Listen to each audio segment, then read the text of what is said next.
Welcome, dear listener, to another journey through the pages of time. There are stories that cross centuries and yet pulse as if they were written yesterday, narratives of wounded pride and quiet strength, of a man who possessed vast lands yet owned no warmth in his heart, and of a woman who owned nothing yet carried an unbreakable spirit.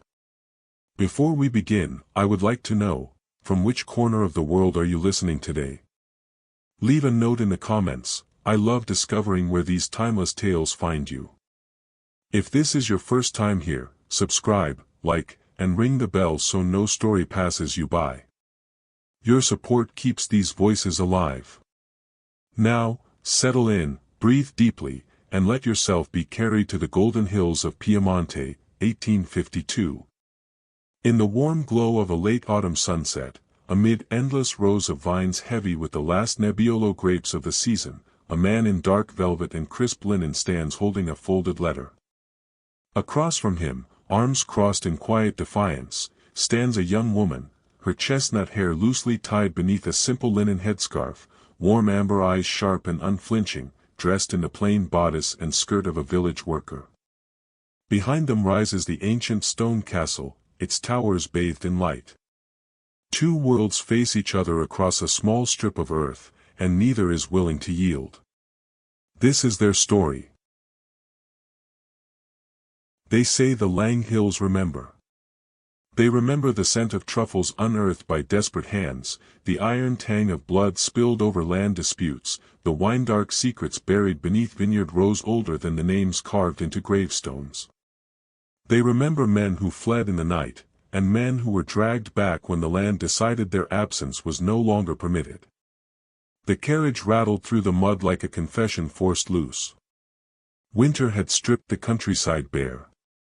Cypress trees twisted against the sky, black fingers clawing at low clouds. Vineyards stretched on either side of the road, skeletal and lifeless, their withered vines rattling softly in the wind. A pale fog, nebbia, the locals called it, rolled low across the hills, swallowing distance, blurring past and present into something indistinguishable. Inside the carriage sat Alessandro di Monteverdi. 34. Dark-haired. Sharp-jawed. His posture was precise, cultivated over years of salons and foreign courts, yet his hands betrayed him. Ink-stained gloves rested in his lap, the marks of letters written and destroyed before they could be sent. He stared through the window as if the glass were a shield, his reflection faintly visible over the land he had sworn never to see again. In his palm, a pocket watch ticked loudly, each second echoing too clearly in the confined space. The crest engraved on its silver back, a falcon clutching a vine, caught the light.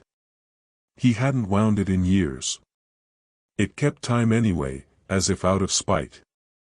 8 years. 8 years of deliberate forgetting. Of brandied nights in Paris where no one cared about his surname. Of whispered affairs in Vienna where lineage mattered less than charm. 8 years of pretending the past was a closed chapter. But the past, like the fog of Piemonte, always found a way back. The carriage lurched suddenly, striking a rut in the road. Alessandro's hand flew instinctively to his chest, pressing against the inside of his coat where a letter rested, creased, reopened, read too many times to be ignored. The wax seal had been broken days ago, but its words still burned. Your father, Conte Lorenzo di Monteverdi, has passed. The Castello awaits.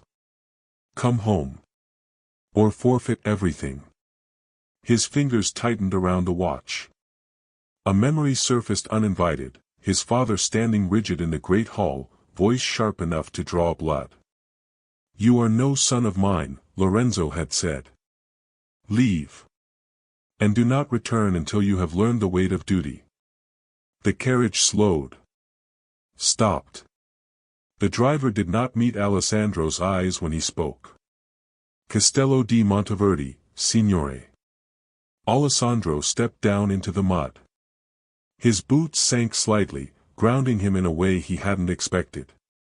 The air smelled of wet earth and burning chestnuts, familiar and unwelcome all at once. Ahead, the Castello loomed. Stone walls blackened by rain rose from the hill like a judgment passed long ago. Ivy strangled the towers, creeping into cracks no mason had ever bothered to seal.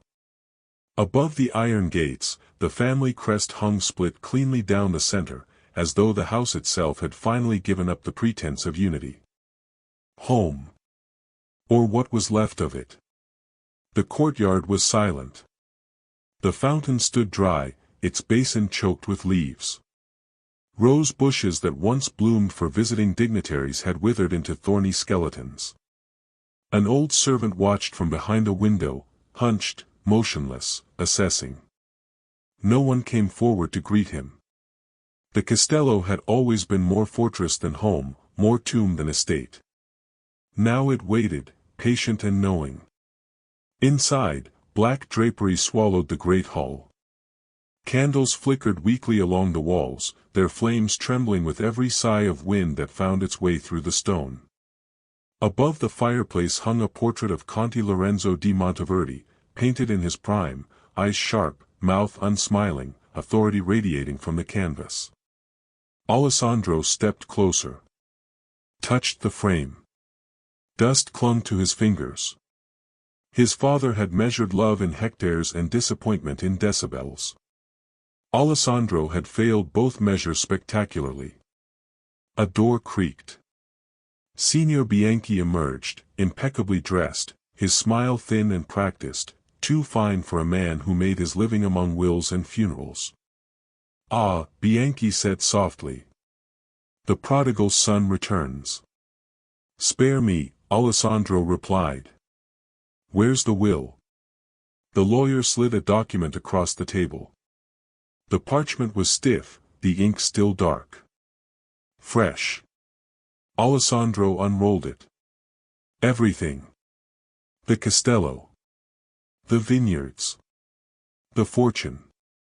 His inheritance laid bare in careful legal language, until his eyes reached the final lines. One condition. He laughed then, sharp and hollow. A joke. My father despised the church. Bianchi's smile did not waver. The Conti despised many things. Contradiction was his truest faith. Alessandro slammed his fist down. Candles fluttered violently. There must be a loophole. Instead, Bianchi placed a second letter before him. Alessandro recognized the handwriting immediately. His father's. He read aloud, his voice betraying him despite his effort. You think me cruel. But I know you, Alessandro. You would rather burn than bend. So prove me wrong. Marry. Sire and heir. Or lose everything you never deserved. The paper crumpled in his grasp. The castello creaked around him, the wind slipping through corridors like a mocking laugh. His father had won. The family council wasted no time. 3 men in black velvet sat behind a long table, unmoving as Alessandro entered. They did not rise. Zio Marco, the eldest, leaned forward, eyes cold. You've been gone a long time. And yet, Alessandro replied evenly, here I am. A suggestion was made. A girl barely past childhood. Alessandro refused. A silver tray was brought forth, bearing names like a sentence passed. The paper cut his finger as he took it. Blood welled. The hunt had begun. The first rejection came swiftly. Lady Camilla Orsini's laughter followed him out of her perfumed salon, servants whispering behind fans and curtains. By dusk, his reputation had been refreshed, sharpened, made crueler. That night, he walked the vineyards alone. Rotting grapes sagged on untended vines. The land was sick. Just like him. A figure moved between the rows. A woman dressed in black worked with practiced precision, a knife flashing in the dying light. What's your name? Alessandro demanded. She turned slowly. Signorina Sofia Falco, she said. And you are trespassing. This is my land. She smiled faintly. Not yet, Conti. The wind rose. The vines whispered. Somewhere, a clock struck midnight. The hunt had just begun. 1 year. One bride. One lie that could destroy the all. October 1852. The crisp Piedmontese autumn had deepened, turning the Lang Hills into a tapestry of gold and crimson. Nebbiolo grapes hung heavy on the vines, their harvest imminent, yet within the stone walls of Castello di Monteverdi, Count Alessandro di Monteverdi felt only the weight of impending loss. The first letters had gone out within days of the solicitor's revelation, carefully worded proposals dispatched to the most eligible noble families of Piemonte and neighboring Lombardia. To the Duchess of Savona, whose daughter Isabella was renowned for her porcelain beauty and substantial dowry.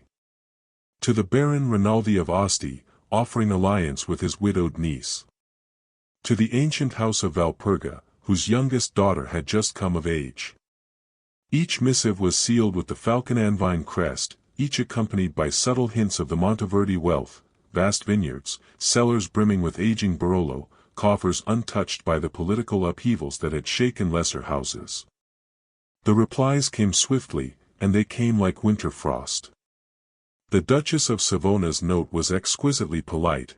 Isabella had already accepted a prior understanding with a cousin of the Savoy court.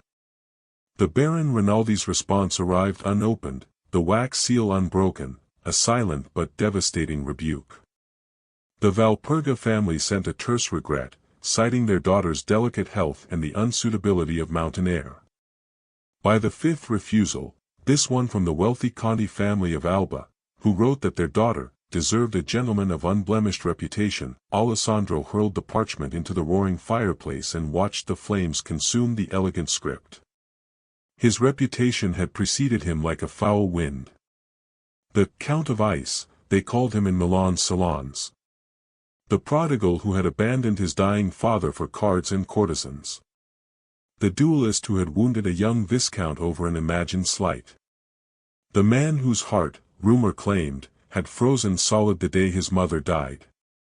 No amount of land or gold could thaw that image in the eyes of protective mothers and ambitious fathers.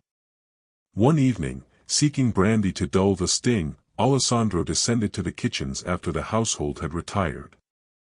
The great hearth still glowed with embers, and voices drifted from the scullery, servants who believed the lord asleep. They say the Countess of Bra was his latest refusal, whispered Maria, the head laundress. Her father laughed when he read the proposal. Laughed outright, confirmed Paolo, a vineyard overseer. I heard it from their coachman. Said no daughter of his would tie herself to a man who left his own father to die alone. I've 10 lire says he loses the castle by next autumn, chuckled old Giuseppe the steward, his voice carrying the weariness of long service.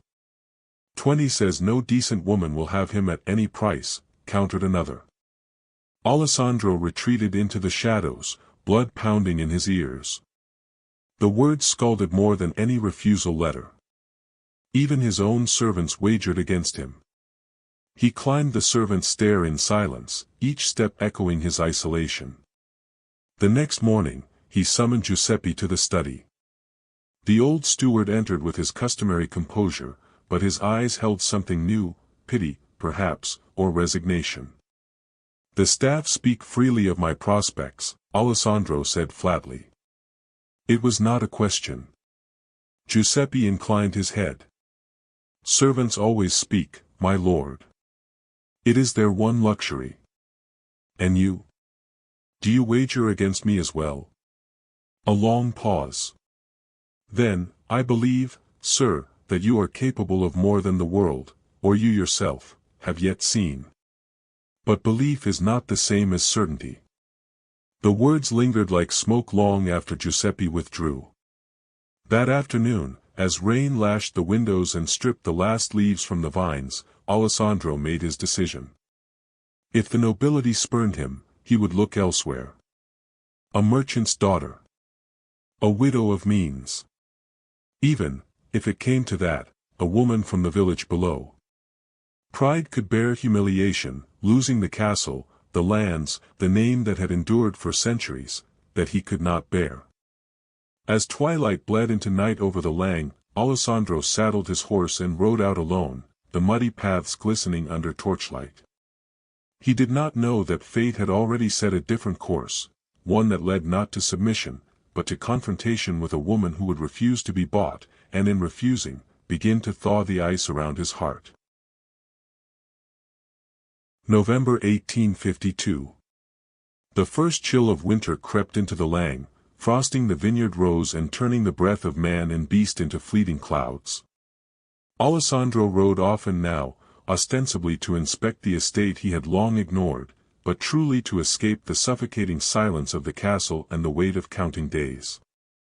On a crisp afternoon, he guided his horse along an old Roman path that wound through chestnut woods toward a hidden spring his father had once mentioned, a remnant of ancient aqueducts where clear water bubbled eternally from the rock.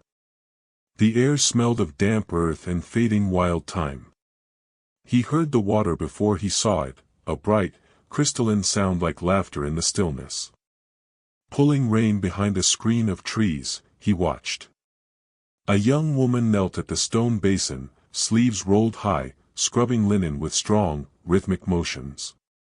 Her chestnut hair, rich and gleaming in the filtered sunlight, was loosely bound beneath a simple linen scarf, strands escaping to frame her face. She wore the plain bodice and skirt of a village worker, but there was nothing servile in her posture, spine straight, movements precise, as if the task were a ritual rather than drudgery. Propped carefully against a rock to stay dry was a book. Alessandro edged closer, curiosity overriding caution. The spine, worn but legible, read La Divina Commedia, Dante Alighieri. A peasant reading Dante. Her lips moved silently as she read between strokes, amber eyes, warm yet fierce, scanning the verses with intense concentration. There was a quiet regality in her focus, a dignity that made the ancient spring seem suddenly like a private throne room. A twig snapped beneath his horse's hoof. Instantly, her head lifted. Those amber eyes met his without flinching, without the automatic deference drilled into every villager from birth. No curtsy. No averted gaze. Only calm assessment. "Are you lost, signore?" Her voice was clear, carrying a hint of challenge beneath the courtesy. Alessandro urged his horse forward into the clearing. "Do you know these lands?" "I was born to them." Pride rang in the simple statement. "You know who I am." It was not a question, yet she answered. "The new Count di Monteverdi." Still no bow. "No, my lord." He dismounted, drawn by something he could not name. "Dante is an unusual companion for washing day." Her chin lifted. "Knowledge does not inquire after one's station, Count." Dante's words belonged to any soul brave enough to claim them. She returned to her task, effectively dismissing him. Alessandro stood momentarily speechless, a sensation entirely foreign. In Milan, women vied for his notice. Here, a laundress treated him as an inconvenient traveler. "Your name?" he asked before mounting. She did not look up. "Lucia Rossi." He repeated it silently as he rode away, the name settling in his mind like a pebble in still water, sending out ripples he could not yet trace. Behind him, the spring continued its ancient song, and Lucia resumed reading verses of heaven and hell to the rushing water. Late November 1852. Frost silvered the vineyards each morning now, and the castle's hearths burned constantly against the encroaching cold. Alessandro's discreet inquiries through Giuseppe had yielded a dossier on Lucia Rossi, 25 years old, daughter of Matteo Rossi, once the finest vintner in Santa Vittoria until a crushing accident in the presses stole his sight 6 years ago. Her mother dead in childbirth, a younger sister to support. They lived frugally on what Lucia earned washing and mending for others. And, most intriguingly, she could read and write, taught clandestinely by the village priest who believed learning was God's gift to all. Alessandro convinced himself his visit was merely practical reconnaissance. Nothing more. He rode to the village on a grey morning, dressed finely to assert his station. The Rossi cottage was modest stone with a tiled roof, smoke curling from the chimney. Chickens scratched in the yard, laundry fluttered on a line. He knocked. A teenage girl, clearly the sister, opened the door, eyed him boldly, then vanished inside. Moments later, Lucia appeared, flower on her hands, expression guarded. Count di Monteverdi. Cool, controlled. To what do we owe this honor? May I enter? I have a proposition. Her eyes narrowed, but she stepped aside. The interior was humble but spotless, worn furniture, curtains of patched linen, the scent of baking bread. By the window sat an old man, Matteo Rossi, hands resting on a cane, blind eyes fixed on nothing. Alessandro crossed directly to Lucia, ignoring the father entirely. 10,000 lire, he said without preamble, placing a thick envelope on the table. And 15 hectares of prime Nebbiolo vines on the southern slope, plus a comfortable house on the estate grounds. In exchange for marriage. The room went deathly still. A marriage of convenience only, he continued, mistaking her silence for consideration. You would reside at the castle as countess for 2 years, long enough to satisfy the will. Afterward, annulment or quiet separation. You keep everything. Your family wants for nothing. Lucia's face remained a mask, but her pulse beat visibly at her throat. Why me? Because I require a wife swiftly, and you, he allowed a faint smile. You are clearly unlike the common women of the village. It happened in an instant. Lucia seized a mug of rinsing water from the table and flung it full in his face. Cold shock staggered him back, the mug shattered on the floor. Are you mad? He sputtered. She stood trembling with fury, amber eyes blazing. You strode into my home and treated my father as if he were furniture. You offered money for my person as though I were livestock at market. Get out. Only then did Alessandro glance at Matteo. The old man sat motionless, but his jaw was tight with wounded pride. Out, Lucia repeated, voice shaking yet unbreakable. And if you return, come first as a man worthy of this door. Alessandro left, water dripping from his fine coat, face burning with something perilously close to shame. As he rode back through the frost-laced vines, one truth crystallized. This woman possessed a dignity his wealth could not purchase, and for the first time in his life, he found himself wanting to deserve it. December 1852. Snow blanketed the Lang in pristine silence, muffling the world and amplifying the turmoil within Castello di Monteverdi. Alessandro withdrew into himself, speaking little, writing less. The scene at the Rossi cottage replayed endlessly, the cold water, Lucia's blazing eyes, the silent dignity of her blind father. He had treated Matteo Rossi as invisible, precisely as his own father had treated him in later years. The parallel sickened him. Nights were worst. In the vast bedchamber, firelight danced on portraits of ancestors who had built the Monteverdi name through conquest and cunning. His mother's gentle face seemed to reproach him from her frame. His father's stern visage offered no comfort, only the echo of that final letter, find someone who challenges your masks. For the first time, Alessandro examined those masks. The cynicism cultivated in Milan to shield against loss. The arrogance that kept others at bay. The coldness that ensured no one could wound him as his mother's death and his father's disdain had. He began small acts of penance unnoticed by others. He pored over estate ledgers, discovering how many families, like the Rossis, had suffered under his father's rigid tenancy terms. He ordered repairs to workers' cottages long delayed. He walked the vineyards at dawn, speaking with vintners about soil and grafting, listening more than commanding. Yet shame lingered like winter fog. He could not return to Lucia, not yet. Pride warred with contrition. The deadline loomed, 9 months remained of the 12. On Christmas Eve, snow falling thick and silent, Alessandro stood alone on the castle battlements watching lights twinkle in Santa Vittoria below. He thought of Lucia reading Dante by candlelight, of her fierce protection of her father's dignity, of how she had refused to sell her soul for security. In that moment, something shifted. The inheritance was no longer merely land and title, it was the chance to become a man his mother might have recognized. And perhaps, just perhaps, worthy of a woman who read Inferno and still believed in Paradiso. Early January 1853. The new year brought bitter cold and a fragile resolve to Alessandro.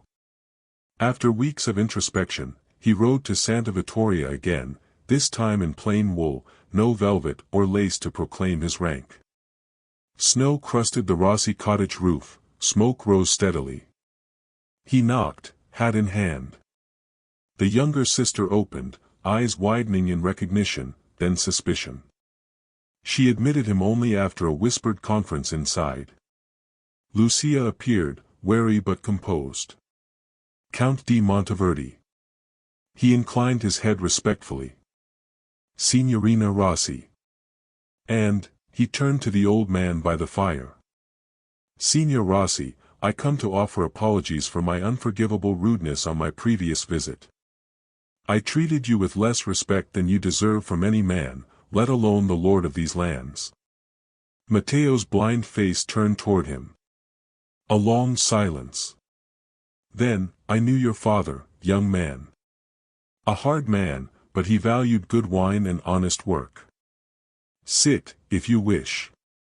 They spoke for over an hour, of pruning techniques, of the exceptional 1847 vintage, of how Nebbiolo expressed the Lang soul.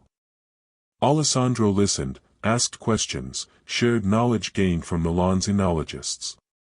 For the first time, he felt the weight of legacy not as burden but as bridge. When he rose, he faced Lucia outside in the snow-dusted yard. I renew my proposal, he said quietly. But with different terms. 12,000 lire. 20 hectares. A house for your family on the estate. And, he met her eyes steadily. My commitment to treat you and yours with the honor you deserve.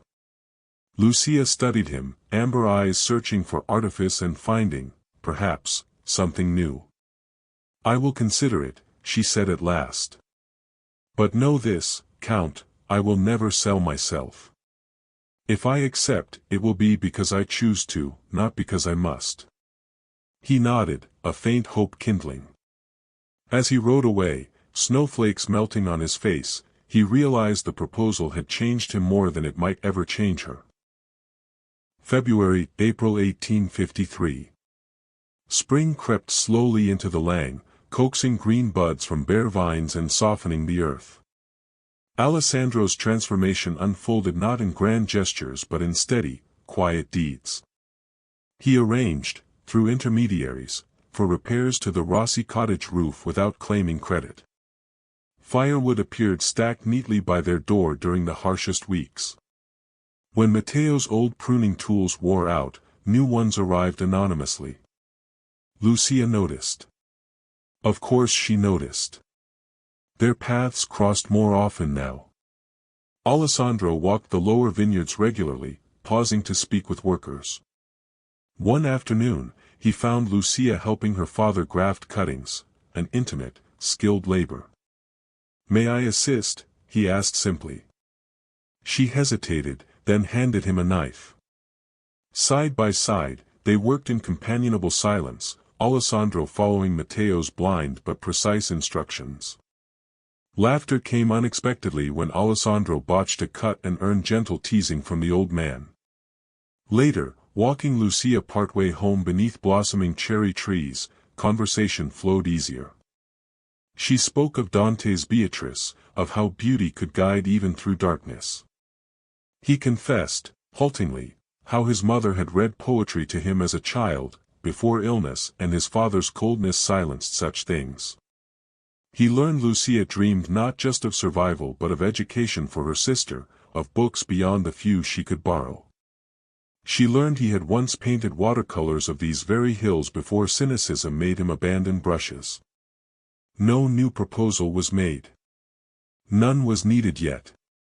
Something gentler grew in shared silences and small considerations, the way he ensured her family's vineyard plot received the best compost, how she left a volume of Petrarch on a stone wall where he often rested.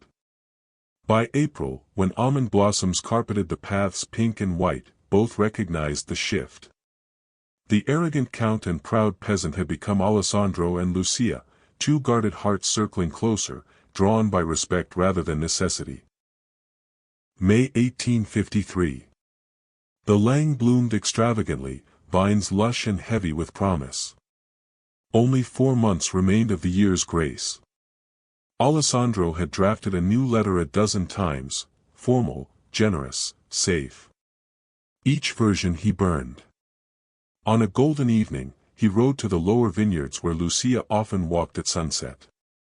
He found her amid the rows, the castle silhouetted behind her exactly as in that first imagined scene, her scarf loose, chestnut hair catching the dying light, arms crossed in quiet contemplation. He dismounted, letter in hand, this one different. Lucia. She turned, amber eyes wary but soft. I have come not to buy you, he began, voice low. Not to save my inheritance through convenience. I have come to offer what I should have offered months ago, myself. Not the Count di Monteverdi with his lands and title, but Alessandro, the man who has learned, through knowing you, what dignity truly means. He held out the letter. Read this. Then decide. She took it, unfolding the single sheet beneath the setting sun. Lucia. I was a man who possessed everything and valued nothing until shame taught me otherwise. You, who possess so little by the world's measure, showed me true wealth, the courage to demand respect, the grace to defend those you love, the strength to carry light through hardship. I love you. Not for saving my home, though you would, but for challenging me to become someone worthy of loving you. If you can find it in your heart to trust the man I am striving to be, I would spend my life earning that trust. If not, I release you from any obligation. The lands and money I once offered coldly are yours regardless, because you deserve security, whether or not you choose me. Marry me only if you wish to, Lucia Rossi. Not for necessity. For love. Alessandro.